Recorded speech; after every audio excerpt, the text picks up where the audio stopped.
یہ انٹرنیشنلی کھیلوں کو جو ہے وہ کرکٹ ایک بڑی گیم ہے, 20 ملک حصہ لے رہے ہیں اس میں امریکہ سمیت. تو ایسے وقت میں انڈیا کا یہ ضد کرنا کہ ہم آپ کو نکال کے اسکاٹ لینڈ کو شامل کر لیتے ہیں, یہ بہت بڑی زیادتی اور ناانصافی اور ایک سمجھیے کہ ہٹ درمی ہے, اور ایک طرح سے ہیجمنی کریٹ کرنے کی کوشش ہے کرکٹ کے اس پورے نظام کے اوپر. پاکستان کو چاہیے. اب دوسرا دیکھیں نا کہ انڈیا اب پریشر میں بھی ہے, اس لیے کہ یہ جو براڈ کاسٹر جو رائٹس فروخت ہوئے ہیں ان کا $3 ارب کی کھیل ہے. یہ $3 ارب میں پاکستان انڈیا کے جو میچز ہیں وہ امبانی سمیت ساری جنہوں نے یہ رائٹس خریدے ہیں وہ انڈین گورنمنٹ پہ پریشر ڈال رہے ہیں کہ یہ تم کیا کر رہے ہو, اگر پاکستان نیچے نکل گیا تو $3 بلین کے ہم کینسل کر دیں گے سارے کانٹریکٹس آپ کے. بنگلہ دیش نے پہلے انڈیا کے جو میچز ہیں وہاں پہ بنگلہ دیش میں دکھانے پہ پابندی لگا دی ہے, پاکستان نے بھی لگا دی. تو انڈیا کے اندر میچ براڈ کاسٹر بھاگ گئے تو یہ آئی سی سی کدھر کھڑی ہوگی؟ میں سمجھتا ہوں اگر آئی سی سی کو نقصان پہنچتا ہے جیشا ذمہ دار ہے, کرکٹ کو نقصان پہنچتا ہے جیشا ذمہ دار ہے, اور اوورال پاکستان اور بنگلہ دیش کو بیچ میں سے اگر آؤٹ کرتے ہیں تو یہ پورے پاکستان اور بنگلہ دیش کے خلاف سازش نہیں ہے, یہ دنیا کرکٹ کے خلاف سازش ہے, اور ذمہ داری ہوگی نریندر مودی پہ اور جیشا پہ. میں ہمیشہ سے جب ہم بات کرتے ہیں جنگ کے حوالے سے خالد چیسی صاحب, تو یقینی طور پر جنگ تو جنگ کے میدان میں ہوتی ہے, لیکن کھیل کو سیاست زدہ کر دیا جائے, نفرت کو وہاں تک لے جایا جائے, کس طرح دیکھتے ہیں یہ بھارت کی اس پالیسی کو؟ نجم صاحب میرے خیال ہے پریزنٹ بات کرنے کی بجائے سپورٹس کی ہسٹری تھوڑی سی فلیش بیک کر لیں کہ سپورٹس ایجاد کیسے ہوئی, انسانوں نے کھیل کھیلنے کیسے شروع کیے. دیکھیے اس زمانے میں یہ ہوتا یہی تھا کہ جو طاقتور ہے وہ کمزور کو گرا دیتا تھا, وہ قبضہ کر لیتا تھا ریسورسز پر. اس کے بعد انسانوں نے سوچا کہ اس ہماری جو ایگریشن ہے, جو ہماری فرسٹریشن ہے, جو ہماری پاور ہے, اس کو کوئی چینلائز کرنا چاہیے. چینلائز کا مطلب یہ ہے کہ اس کو ایک آرگنائز کیا جائے, ایک مینج کیا جائے, ایک سسٹمیٹک کیا جائے. سپورٹس یہاں سے شروع ہوئی تھی. یعنی جو آپ کی ایگریشن ہے, یعنی نیگیٹیوٹی جو آپ کی فورس ہے, اس کو کنورٹ کریں مینجمنٹ میں. ادھر الٹا چکر ہوا ہے, ادھر سپورٹس کو اگریشن کی طرف لے جایا جا رہا ہے, یعنی کہ ایبسولوٹلی اپوزٹ ٹو جس کے لیے سپورٹس بنائی گئی تھی. دیٹ مینس اس پولیٹکس لے آئے ہیں. اس کا مطلب ہے کہ اگر ہار شکست جیت ہوئی ہے تو آپ نے دیکھا کہ ہندوستان نے پہلے ٹرافی نہیں قبول کی جو گل صاحب کہہ رہے تھے, اور پھر بعد میں مانگتے رہے کہ ٹرافی دے دیں ہمیں. تو یہ آئی تھنک سپورٹس کو ہم نے پولیٹکس کر کے بنیادی طور پہ دیکھیے آپ 11 کھلاڑیوں کو یا 12 کھلاڑیوں کو ہرٹ نہیں کر رہے, آپ اس خطے کے تقریباً 2 بلین لوگوں کو کم از کم اس خطے کے ہی ان کو ہرٹ کر رہے ہیں. ہرٹ کے مطلب ان کی فیلنگ ہرٹ کر رہے ہیں, جو لک فارورڈ کرتے ہوتے ہیں ایک پازیٹیو انٹرٹینمنٹ کو. اور ہمارے اس دنیا کے اس خطے میں تو اس طرح کی ویسٹ کی طرح کی انٹرٹینمنٹ بھی نہیں ہے, ریکریشن بھی نہیں ہے, فیسلٹیز بھی نہیں ہے. یہاں پہ جتنی غربت ہے اوورآل اگر اس خطے میں دیکھا جائے تو یہاں پہ تو کرکٹ ایک بہت بڑی ایک سیلیبریشن ہوتی ہے, ایک فیسٹیول کی شکل اختیار کر لیتی ہے, ایک پازیٹیوٹی کی ہوتی ہے, لوگوں کے موڈ اچھے ہونا شروع ہو جاتے ہیں. کرکٹ اگر ٹیم جیتی ہو تو لوگ خوش ہوتے ہیں, تو لوگوں کی خوشیاں بیسیکلی چھین لی, لوگوں کے مزاج پہ ایفیکٹ ہوئے. تو میں صرف اس کو سٹینڈ لون کرکٹ کی ایک ٹرافی کو نہیں دیکھتا, یہ ایک سمبل ہوتا ہے بنیادی طور پر آپ کی گڈ ول کا, ایک کنٹیجس آپ کا بیہیویئر دوسروں کی طرف ہوتا ہے. تو آئی تھنک یہ ہم سب لوگوں کو ارن کرنا چاہیے, اور ہماری ابھی بھی ریکویسٹ ہوگی. آپ کی ذہنیت, آپ کی فطرت اور آپ کی عادت ہی کرپٹ ہو گئی. جی بلکہ آپ نے میسج بھی یہی دیا نوجوانوں کو, آپ نے یہ میسج دیا کہ یہ جو کرکٹ فیلڈ ہے اس کا مطلب ہے یہ مینپولیشن کے لیے یہ ہے, یہ بلیک میلنگ کے لیے ہے, یہ کسی کو آئسولیٹ کرنے کے لیے ہے. تو آپ نے کیا دیا, جو نیگیٹیوٹی ختم کرنے کے لیے سپورٹس کا کانسیپٹ آیا تھا, آپ نے اسی کو سپورٹس کو اس کے لیے یوز کرنا شروع کر دیا, نیگیٹیوٹی کو, لوگوں کو آئسولیٹ کرنے کا, لوگوں کی فیلنگ ہرٹ کرنے کا, لوگوں کی عزت نفس ختم کرنے کا. یعنی کہ وہ آپ نے بالکل ٹھیک پوائنٹ آؤٹ کیا, اور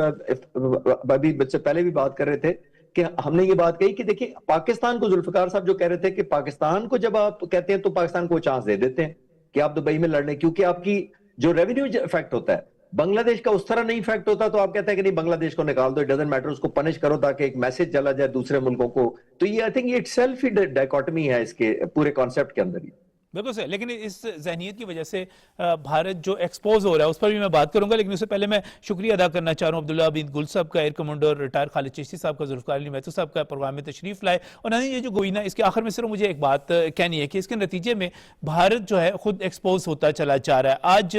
میانمار کے وزیر خارجہ تھان شوی جو کہ کل اسحاق ڈار صاحب کے ساتھ ملے تھے, آج وزیر اعظم محمد شہباز شریف کے ساتھ انہوں نے ملاقات کی, اور پاکستان اور میانمار کے جو قریبی تعلقات ہیں ان پر جو بات چیت ہوئی, جس طرح آپس میں خیر سگالی کا مظاہرہ کیا گیا, وہ ایک بہت اہم پیغام ہے. میں آپ سے کل بھی یہی بات کر رہا تھا, میں پھر یہ بات کرتا ہوں کہ انڈیا خطے میں بھی تنہا ہوتا چلا جا رہا ہے. پاکستان کے ساتھ چین کے ساتھ، بنگلہ دیش کے ساتھ اس کے تعلقات آپ کے سامنے ہیں، جنگ والی پوزیشن پر وہ کھڑا ہوا ہے۔ نیپال کے ساتھ، نیپال اکثریت ہے وہاں پر ہندوؤں کی، لیکن نیپال چین کے کیمپ میں جا چکا ہے۔ مالدیپ کو دیکھ لیجئے، مالدیپ جو ہے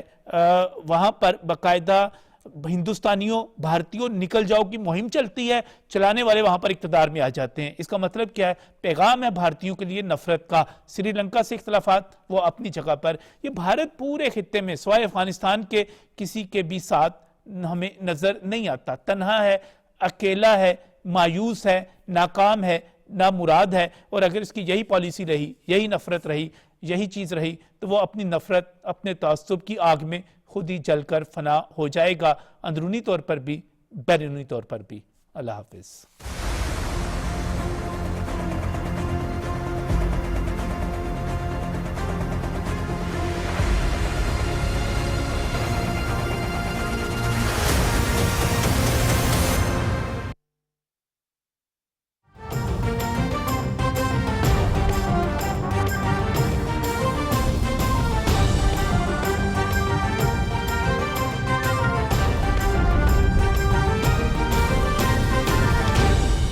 درست، ہر وقت، بر وقت۔